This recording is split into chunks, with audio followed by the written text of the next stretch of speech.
6.7 Energy FM.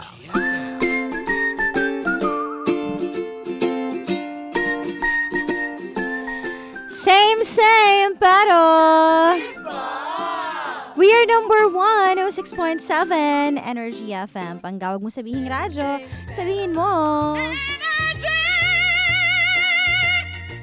Hello everybody! 1:22 ang ating oras. You're with me, Gandang Kara, ang nag-iisang chicks ng radyo. Happy lunchtime! At sa mga hindi pa nakakapag-lunch, sige, ihabol mo na yan. Mag-lunch ka na kasi 1:22 na, oh. Mahahangin na yung tiyan mo, puro kabag na yan. Welcome, welcome, welcome.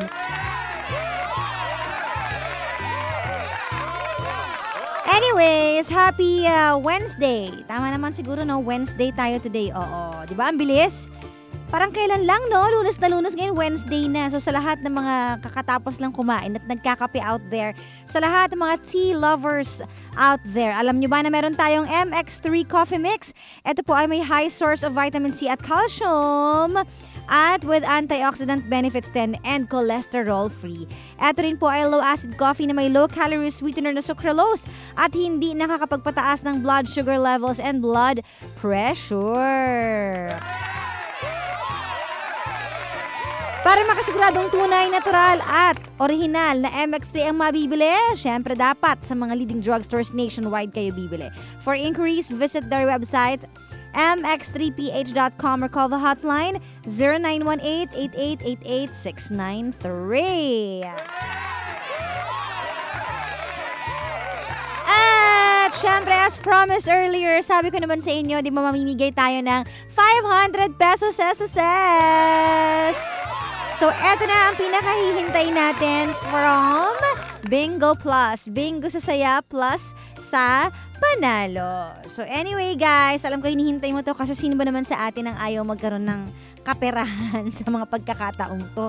Lalo na pag Burr months, diba? Yan ang gusto natin. Syempre, maraming datong, ganun. So, eto na. Wag na nating patagalin pa ang ating... Bingo Plus Panalo!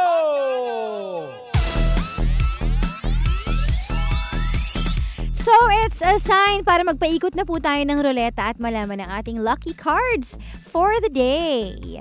Yes! Papaikutin na natin yan, Bing Bing. Sige, hintayin natin sa ating mga screen. Ayan na, paikutin na natin yan. Spin it! Sa mga hindi nanonood ng live, pumunta po kayo sa FB natin tsaka sa TikTok. Live po tayo dyan both, okay? So, eto na. Ayun! Uy! 9! Ano to? 9 of spades? Tama ba? 9. Oo, 9 nga ito. Hindi naman ako, 9 of spades. Ayan. Yan ang ating Bingo Plus Lucky Card para sa programang Hot Stories. Tandaan nyo lang po yung mga lucky cards na ating binabanggit kada program. Kasi mamaya sa programa ni Kuya Chico ay magpapaikot na naman siya ng ruleta kung kaninong programa at lucky cards ang dapat yung tandaan. Hulaan both on air and online. Kaya tumutok na mabuti sa ating Facebook page para magkaroon ka ng chance manalo ng instant 500 pesos. At dahil dyan, ayan, again, live po tayo ngayon ha. So kung gusto mo kong masilayan, punta ka na sa ating Facebook. Hanapin nyo lang po Energy FM 106.7. At sa TikTok naman, same. Pero iba, di ba? Ganon din, Energy FM 106.7 at paki-like and share na lang ito. Ayan. Hello everybody sa lahat ng mga kakapasok lang sa ating live. Kumusta po kayong lahat? Ay, nako, may tumatawag sa akin. Nakikinig kami, sabi niya, sabi ni Roy, Floren Iringan. Kuya Edwin Ugan, Roy Awat, Miguel Lucci, Secular. Ayan, hello po. Kumusta po kayo dyan? Ingat po kayo sa biyahe kung nasaan man po kayo papunta. Yan, chill lang sa biyahe. Mainit bang panahon ngayon sa labas o malamig? Parang mainit no? O yan, at least maganda yung weather. Ingat po kayo kung saan man kayo papunta. Aking old friend na si Roy. Ayan, kapatid yan ni Rita Daniela. Nanonood pa naman ako lagi ng Widow's War. Asa na kaya si Rebecca? Ano nangyari kay Rebecca? Sa mga hindi makarelate, manood na lang po kayo. Diba? O, ikaw na addict sa teleserye, no? Yung doon ka na lang kumukuha ng lakas sa mga teleserye. Kasi hindi mo nagugustuhan yung teleserye ng buhay mo. Kaya dun ka na lang. Diba? Anyways, o siya, tawagan nyo na ako, dali, 8721-2429 or 7001-7949 at mag-share na kayo ng mga maiinit na love stories ng buhay ninyo. Okay? Sabi niya, idol ka nila eh. Ay, thank you po. Maraming salamat. Ayan. Tawag na. And at this point, eto na ang pinakahihintay mo. Welcome to Hot Stories. At nawala nga ang ating music. Ano nangyari? Ayun. Na-delay. Ay, nako. Ano na naman kayang kwento ang mapapakinggan natin ngayong araw na ito? Magpapainit nga ba ng ulo mo o magpapainit ng katawan mo? Tawag na 8721-2429 or mag-PM ka po sa ating messenger sa Facebook or sa TikTok. Ayan. PM ka lang dyan, tapos sabihin mo, can you call me please? Mag-share po ako ng story.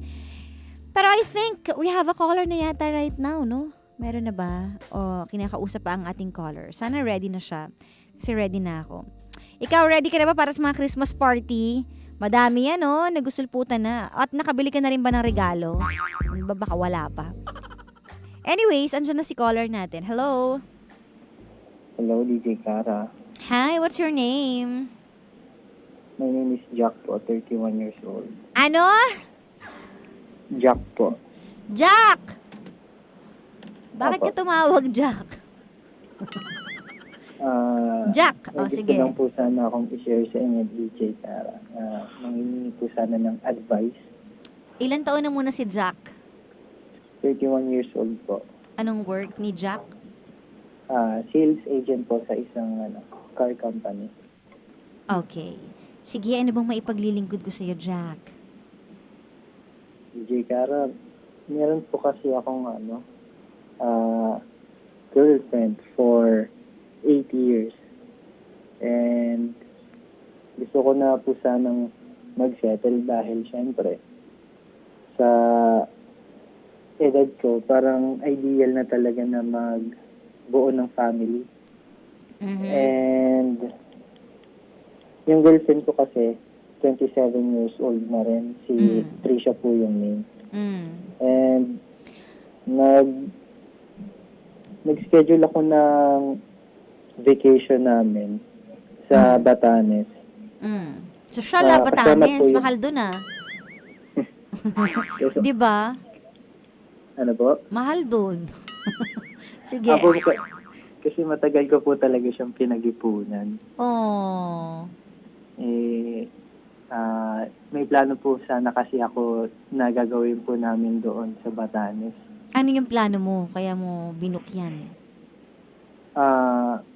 Bala ko po sana kasing mag-propose doon sa kanya, doon sa girlfriend ko. Oh, Sa sa bagay Batanes. 8 years na kasi kayo eh, no? Kumbaga saan ba Opo. pabato papunta? Doon na din. Di ba? Opo. Tapos, so natuloy kayo? Opo, natuloy naman po kami with, kasama po yung mga piling relatives po niya sa family, sa side ko, tsaka sa side po ng family niya. Sinong gumastos? Ah, Kasi, di ba, Batanes yon. Tapos kung ikaw yung magpo-propose, syempre, di ba, bilang Apo. lalaki, ginasusan mo to? ginastusan ko po yung halos karamihan po. Pero syempre, Aray. with Mm. syempre, tulong rin po ng mga ng mga family. Tsaka sa side din po niya. Okay. So, ando ng mama at papa niya. Apo. And then? So, yun na nga po. Bago po ako nag-book ng vacation papunta po sa Batanes, nagpaalam na po ako sa sa mommy and daddy niya na balak ko na rin po sanang mag-propose sa kanya doon mismo sa Batanes. Mm-hmm. Kaya, kasama rin po ng family ko, ayun.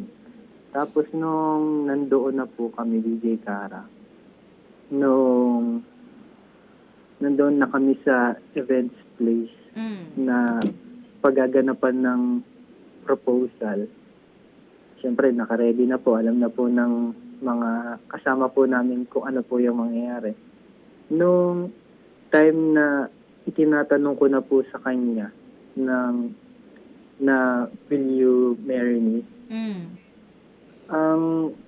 Hindi po siya sumagot, DJ Cara. Oh. Di kaya nabigla? Hindi ko lang po sigurado kasi siguro po, naiintindihan ko naman po na siguro po baka nabigla din po siya. Oh, Pero hindi ko po in-expect yung na ganun po yung magiging reaction niya. Kasi matagal na rin naman po kaming nagkasama. so nung nagtanong ka, will you marry me? Hindi siya sumagot? Or matagal lang bago siya sumagot? Hindi po talaga siya sumagot. As in, Parang wala? Silence? Ganon? nag-nod lang po siya. Parang gumalaw lang po yung ulo niya. Tapos pinatayo na po niya ako, tapos niyakap niya ako. Hindi ko po alam kung Yun na ba bang yun? ibig sabihin nun. Wala naman po siyang sinabing yes or no. Teka, Kaya, paano ba yung pag-nod? Pa-taas o pa-hindi? Dalawa kasi yan. pa-vertical po kasi. DJ Cara. Pinahirapan na pa ako. So, ano sa tingin mo pa? Oo o pa-hindi? Siguro po sa kasi hindi ko po maintindihan DJ Cara kasi wala naman po talaga siyang sinabi. Oh, paano Na natapos word yung talaga. proposal? Nung pinatayo Opo, ka niya at niyakap ka, anong ibig sabihin nun? Naguluhan ba yung mga tao? Natuwa ba yung mga tao? Pumalakpak ba? Ano? Umiyak lang din po sila. Siguro na-touch po sila sa nangyari. Pero hindi po kahit yung mga kasama po namin, hindi po alam kung ano po yung Ibig sabihin ng sagot. yung sagot po niya. Kasi wala nga namang yes. Oh, pero after nun, syempre for sure nag-usap kayo niyan kasi nasa Batanes na kayo eh. Anong pinag-usapan Opo. nyo? Nung nag-usap naman po kami DJ Cara, sabi po niya, privately naman po niya sinabi na nung nasa rooms na po kami. Oh. Sabi naman po niya, hindi pa daw po siya ready. Tsaka magpo-focus daw muna siya sa niya, sa career and family. Oh, so ayaw ka lang niyang mapahiya. Opo. Pero ayaw niya magpakasal sa'yo. Yun ang masakit. Opo. Paano mo tinanggap yun nung sinabi niya na hindi pa ako ready? Masakit po yung DJ Cara kasi sa edad po namin na ganito, dapat na po sana ay parang ideal na mag-settle na kasi doon na rin naman po papunta tsaka ang tagal na rin naman po namin in a relationship. Kaya nag-step forward na po ko na sana na makapag-settle na po kaming dalawa. Mm-mm. Pero hindi kayo naghiwalay after that incident? Yun nga po, DJ Kare. Ano? Lately lang po, may nakita po ako sa phone po niya. Ano nakita mo? May kausap po siya sa phone niya, pero sa other app po niya binubuksan. Anong nabasa mo? Yung mga parang intimate na message. Naku. Intimate like I love you, I miss you? Hindi naman po literal na ganun na I love you and I miss you. Pero yung mga words na parang double meaning na papunta na rin po. Nalandian, in short. Naglalandian sila, ganun. Tama? Opo, ganun po. Pero ang name po kasi doon sa phone niya is babae. Ano pangalan ng babae? Jane po. Pero totoong babae kaya ito? Hindi O ko nga lalaki po ito na sure nagpapanggap? kasi nung, Diba? nung nakauwi na rin po kasi kami dun sa Batanes na syempre may work pa po kasi. Nung nag-ask po ako dun sa mga workmates niya, sabi po nung mga ibang close friends niya dun na may nakakausap nga daw po siya doon sa office nila. Mhm. So, ibig sabihin, meron siyang hindi natin masabi kung karelasyon na ba or kalandian sa office niya. Meron siyang ganun. Opo. Tinanong mo ba siya dyan? Totoo ba? Tinatanggi naman po niya. Dapat sinabi mo na nakita mo lahat. Nagsabi naman po ako kung sino po yung kausap niya doon sa phone niya. Tapos parang dinay lang niya po. Dinay niya lang po. Sabi niya, friend niya lang daw po yun. Friend na babae na naglalandian. Ayun nga, DJ Kara. So, hindi pa kayo break hanggang ngayon? Hindi pa po. Parang nagdalawang isip pa po kung mag-stay pa po ba ako dito sa relationship namin, which is parang hindi pa naman po kasi siya ready na mag-settle sa Okay. akin. Ang tanong ko, 'di ba, dinecline niya yung marriage proposal mo. Hindi lang ba siya ready itong taon na to or itong era na to o dahil ayaw niya talaga? Dapat malinaw 'yon sa'yo. Ayun Hindi nga lang po, ba siya DJ. ready because of something? Para maintindihan mo, 'di ba? Ano bang reason niya bakit hindi siya ready?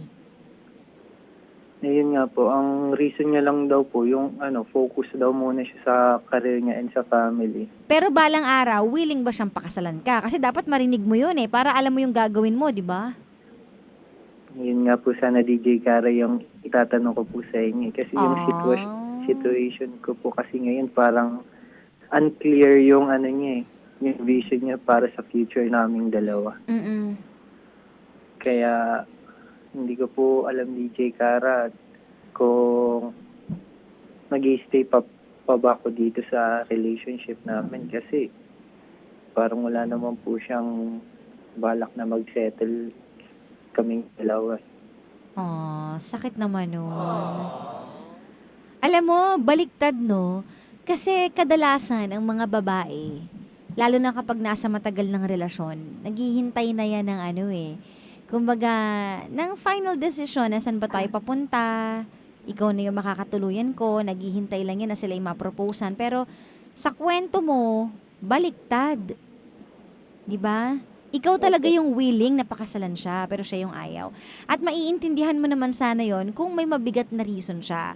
Or, halimbawang sinabi niya sa'yo na hindi pa ako ready itong mga panahong ito, pero balang araw, huwag ka mag-alala, sa'yo pa rin naman ako babagsak eh. Alam mo yung masarap kasing pakinggan yung mga ganong words, di ba? Ang tawag doon is security. Binibigyan kanya ng security na kahit anong mang mangyari or hindi man kayo mag-settle down sa ngayon, in the future, kayo pa ring dalawa. At yun yung dapat naririnig ng isang partner. Opo. Kaso, mukhang sa sitwasyon ninyo, hindi mo yata narinig yun. Opo, DJ Kara. Parang wala nga po siyang balak na na yung parang hindi po siya sigurado sa akin after ilang years na magkasama po kami. Alam mo, mahirap yan kasi magkaiba yung magkaiba yung sasabihin mo sa isang tao na mahal kita at magkaiba rin yung mahal kita at paninindigan kita sa future. Kasi maraming nagmamahal na hanggang ganun lang. Mahal kita, mahal mo ko, tapos, anong plano? Nga. Diba? Kapag ganun ang relasyon, walang patutunguhan yun. Kasi nabubuhay lang kayo sa present na bahala na kung ano man, come what may. Walang plano for you. 'Di ba? Kasi ang tamang relasyon is nagpaplano kayo together. Pero kapag hindi mo nararamdaman na may plano siya for you or hindi mo naririnig coming from your partner na ito ang bala ko sa ating dalawa, paano ka magko-continue? Paano ka gaganahan? Ayun Saan nga po. papunta? Para kayong para kayong nagda-drive na hindi nyo alam saan ba tayo pupunta. Sasabihin na ng partner mo, bahala na. Basta i-drive mo lang. Ganun ba yun? Di ba hindi dapat ganun ang relasyon? Dapat alam mo kung saan kayo papunta. Kasi kung hindi mo alam saan kayo papunta, ibig sabihin pwede kayong maligaw.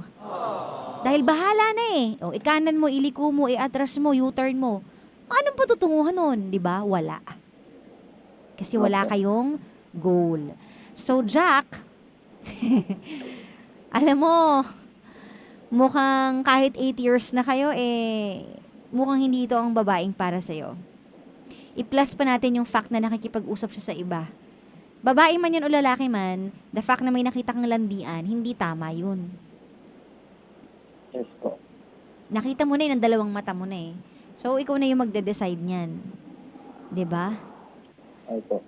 minsan may mga desisyon tayo na masasakit, pero kailangan nating panindigan na lang eh. Lalo na kung ayaw na sa atin ng tao, kagaya niyan. Kung gusto niya sa'yo, alam mo, gagawa yan ng paraan eh. Para sabihin sa'yo na, oh babe, huwag ka mag-alala. Ngayon lang naman ako hindi ready or tatapusin ko lang muna. Alam mo yon, isi-secure ka muna niya, tatapusin ko muna itong mga responsibilities ko or yung gusto kong career. Hintay ka lang. Di ba dapat yun yung maririnig mo? Kaso ang tanong ko sa'yo, narinig mo ba lahat to? Hindi nga po, DJ Kara. Yun na yun. Alam mo na yung sagot. Kaso parang sayang naman po kasi yung Yung 8 years. Nanghihinayang po ako sa sa lahat ng ininvest ko. Hindi lang ako, DJ Kara, pati rin po siya. Pero, ganun, hindi ko po kasi alam. Wala po kasing sagot, DJ Kara, eh. Kaya, nagtatatlong isip po ako kung ano ba. Kung tungkol dun sa investment, ituring mo na lang na nalugi ka and start a brand new life. Isipin mo na lang na nalugi ka sa negosyo. Kasi kung lagi mong iisipin na paano ininvest ko, eh hindi naman worth it yung pinag-investan mo eh. Ba't ka magsistick? Di ba? Opo. Wala nang nangyayari. Ba't ka pa tutuloy ng investment? Yun na nga eh. Nalugi ka na nga sa investment mo. Ang tanong, magdadagdag ka pa ba na another investment? Siyempre, di ba, panghihinaan ka na ng loob kapag nalugi ka na. Kung yun yung pakiramdam mo, eh, exit ka na kapag ganun. Tsaka, Jack, may kausap ng iba, oh. Yun na lang, eh. Walang plano. May kausap na iba. Walang binibigay na security. So, ano pa yung nag-hold back sa'yo? Dahil lang ba dun sa investment mo at dahil lang ba dun sa 8 taon yung pinagsamahan? Alam mo, wala yan sa tagal. Maraming iba dyan kahit 1 taon pa lang, 2 taon pa lang. Sila nakikita na nila yung sarili nila dun sa taong gusto nila makasama. Pero, yung 8 years na yan, tapon yan kung hindi nyo rin naman gusto makasama ang bawat isa. Gusto mo nga siya makasama sa future mo, eh siya naman unsure. Ay, hindi talaga magpa-prosper yun. Opo. Diba, no? So, Jack, this is the time na mag-isip-isip ka na. Kailangan mo na magising. Biruin mo, oh. Dinala mo silang lahat sa Batanes. Diba? Hindi naman tayo dun sa gastos eh. Pero yung effort mo kasi to bring the family. At yung effort mo din na maglabas ng malaking pera, basta ma-prove lang sa family niya na talagang sincere ka, gusto mo siya makasama. Diba? Tapos may kausap na iba. May kalandi ang iba. Ano yon? Luging-lugi ka talaga dyan. Alam mo, before you, let her go, pag mag-usap kayo, sabihin mo sa kanya na, na may pupuntahan pa ba tong relasyon natin? Or gusto mo ba bang may puntahan? Kasi, para alam ko kung ano yung gagawin ko. Para alam ko kung i-exit na ba ako, papalayain na kita, or maghihintay pa ba ako sa wala. Kasi mahirap yung maghihintay ka sa wala. Wala naman palang parating na taxi, andun ka pa sa kanto. Di ba? Okay. Ano yun? Ganun yung nangyayari eh. Naghihintay ka, may darating na taxi. Tapos wala naman pala, hanggang ginabi ka na. Oh, sinong kawawa? Sinong nahamugan? Nabot ka na ng gabi. Di ba? Wale.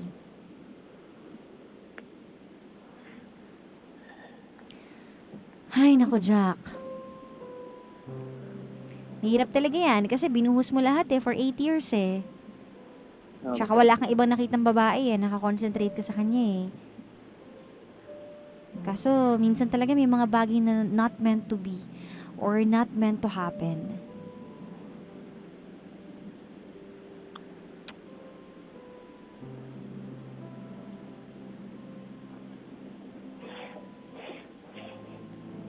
Ay.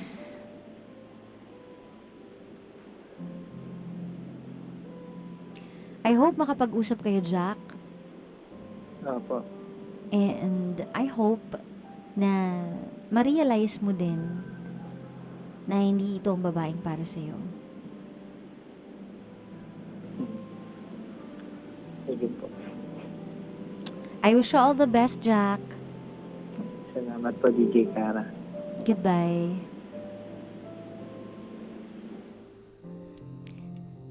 Hay, nako. Hirap naman talaga, no?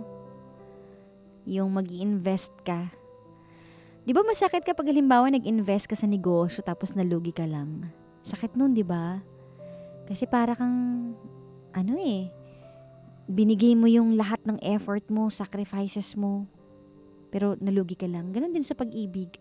Kapag alam mo kasi sa sarili mo na binigay mo lahat, mas masakit. Dahil alam mong nag-effort ka, nagsakripisyo ka, yung nakatutok lang yung pansin mo sa kanya, tapos biglang, ay hindi pala to para sa akin. Sakit naman nun. Ilang years yung binuo nyo together. Diba? Tapos matatapon lang sa wala. But well, minsan kailangan mo talagang i-let go, lalo na kung alam mo nang wala kang patutunguhan at kung nararamdaman mong ayaw naman pala niya sa'yo, kagaya niyan. Diba? Kung hindi mo nararamdaman yung love na binibigay mo, eventually lalayo ka din eh. So, sana mahanap din ni Jack yung happiness na hinahanap niya talaga. Diba? In time. Di man sa ngayon. Pero darating yan. At sana lahat ng happiness na hinahanap natin, makuha din natin. Hindi man sa ngayon, hindi man bukas, pero sa tamang panahon at pagkakataon. Diba? Hay, nako, 28 days before Christmas. Magkaka-love life ka na rin. Malay mo! Diba? Bilis, no? Parang kailan lang nagka-countdown tayo ng 40 days, 30 days. Ngayon, nasa line of 2 na tayo. 28 days na lang. Ano nga ba ang plano mo sa Pasko? Naku, nakakalungkot naman kung maraming broken-hearted sa Pasko kagaya nitong caller natin, no? Kasi, di ba, pag Christmas parang ang sarap ng may kakwentuhan ka, kayakap ka, di ba? Masasandalan ka, kasamang magbakasyon. Naku, so sad. But anyways, darating din naman ang Pasko na mahahanap mo ang forever mo. Hindi lang siguro ngayong Pasko yon. Kung hindi man ha, diba? Anyways, siya, magbabalik po tayo hanggang mamaya. Hanggang alas 3 pa po tayo magkakasama. At live pa rin tayo mamaya sa TikTok and on FB. Ayan. So in the meantime, eto, mag-sound trip muna tayo. Kukurutin ko muna ang inyong mga puso. Diba? Sa ating mga sound trip at tugtugin ngayong hapong ito. Dito lang yan syempre sa Same pero we are number 106.7 Energy FM. Panggawag mo sabihing radyo, sabihin mo